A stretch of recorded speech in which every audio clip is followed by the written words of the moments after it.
At the beginning of this, the idea of a pause.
custody at one of the prisons.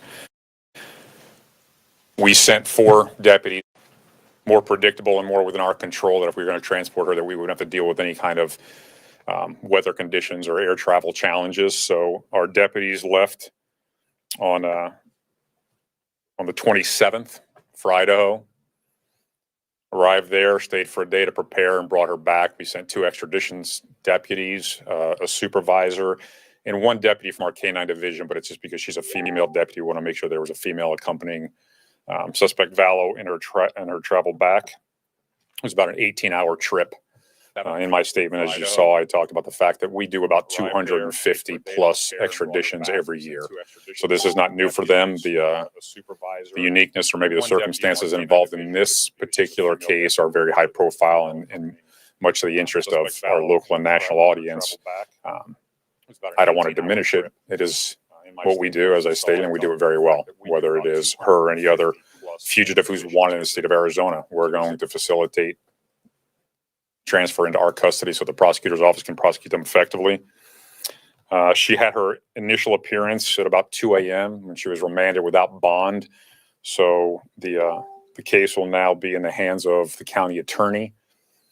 While in our custody, at the conclusion of whatever happens with the court case, she will then be returned to Pocatello, to their Department of Corrections. So I want to thank them for their cooperation and facilitation of this also.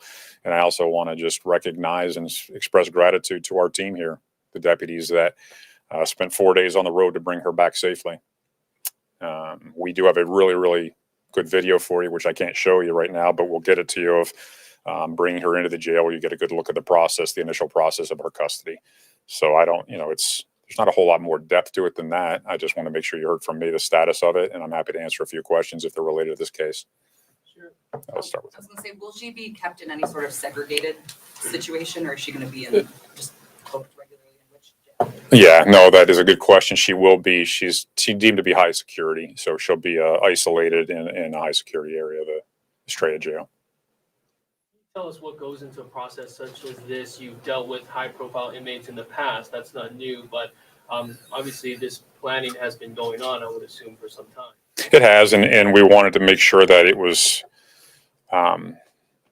during my tenure as sheriff, I feel like our focus has always been about being really fundamentally sound and less about the bells and whistles. And the men and women who put the planning and preparation took everything into consideration. As I said, we had challenging weather conditions. The last thing we wanted to do was try to fly and get stuck in an airport where suddenly now we're in a space where there's a lot of community members and others, and it takes an extensive period of time. If we're going to travel that road, we need to make sure that we have the appropriate vehicles. As I said, we sent a female deputy to make sure that we had a female deputy accompanying a female inmate. We sent those from our FATE detail, and Extraditions facilitated this because we're the best at managing any kind of transfer of custody or apprehension of those deemed to be dangerous. And make no mistake about it, sometimes I think we look at a person and judge them by appearance, and we go, well, this is a relatively moderate-sized female. What kind of a threat can she be? She is as much, if not more, of a threat to the harm of others as any other dangerous criminal we've had in our custody. So we figure out the entire route, map the challenges, where we're going to stay, how we make sure that our employees get the rest necessary to come back safely. I think it was an 18-hour drive back. Is that correct? About 18 hours? Yeah. So we'll call it planning an extensive road trip that just happens to include bringing back a dangerous fugitive. Can you clarify this part, though? You said at some point she'd be brought back to Idaho, to Pocatello, but this court case here, we don't know how long that's going to take. She has an arraignment coming up, and she has an appeal process in Idaho. Will she be housed here for the duration of this case in Maricopa County?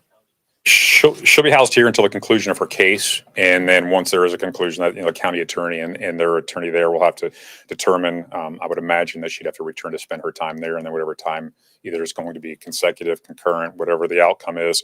But I'm just being respectful of the fact that she is in their custody, and now she's been transferred to us for the specific case. I know initially. Let me just check the rest of the room before I come back to you. Anybody got questions left? Hey, Rick, how are you, buddy? Go ahead. Sorry. No, it's okay. I understand. I have two, but what was her demeanor like during this process? I understand that she was very sociable the entire trip. Talked quite a bit.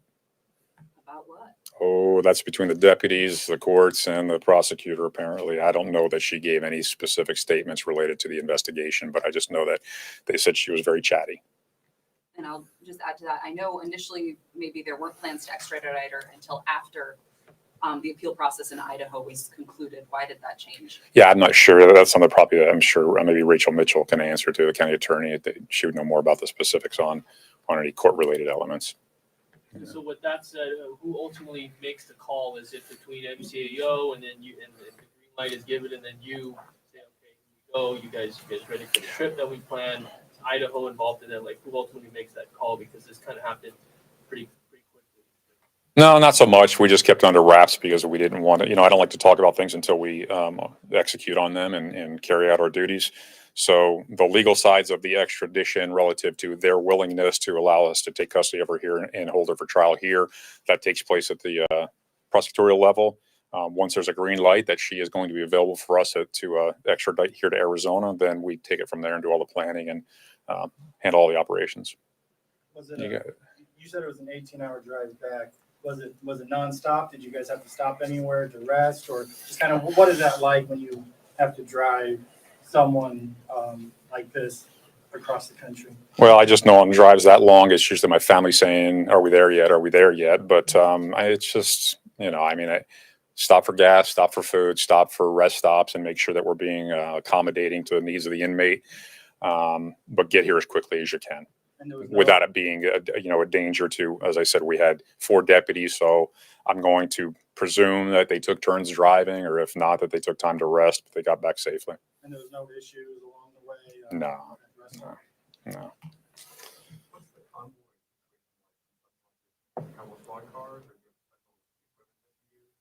In this case, we used 2 4-wheel drive vehicles because we were going to be dealing with potential weather conditions. Not much more complicated than that. 4. And I know we can't see the video, but we'll watch it later. Can you expand more what we'll see in the video when we do? Yeah, I think you guys use the term perp walk. It's just her coming into the back parking lot of the ITR, being brought into the facility, a short, exposure to the search process, transfer her into the jail clothing, and then at that point she just goes into a cell waiting on her initial appearance. So it just gives you exposure to our team bringing her into the jail and getting a good look at this fugitive who's now in the custody of Maricopa County Sheriff's Office. Any idea how much it costs to extradite her? No, but I can get you that number. That's a good question. It's not cheap, but it's obviously money well spent. Obviously, there was families that were impacted here. Yeah. Just what would you like to say to the families that were impacted here now, knowing that there's at least one step closer to closure in this case? Yeah, I think it's a great question.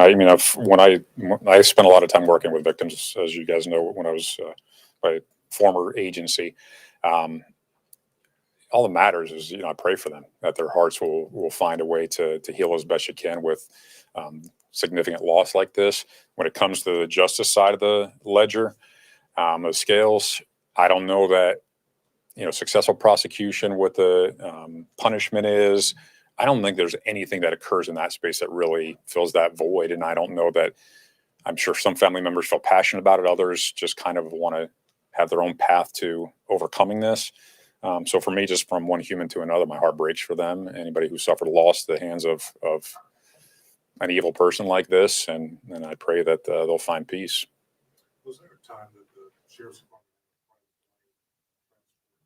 We do. We have a plane that we use for extraditions.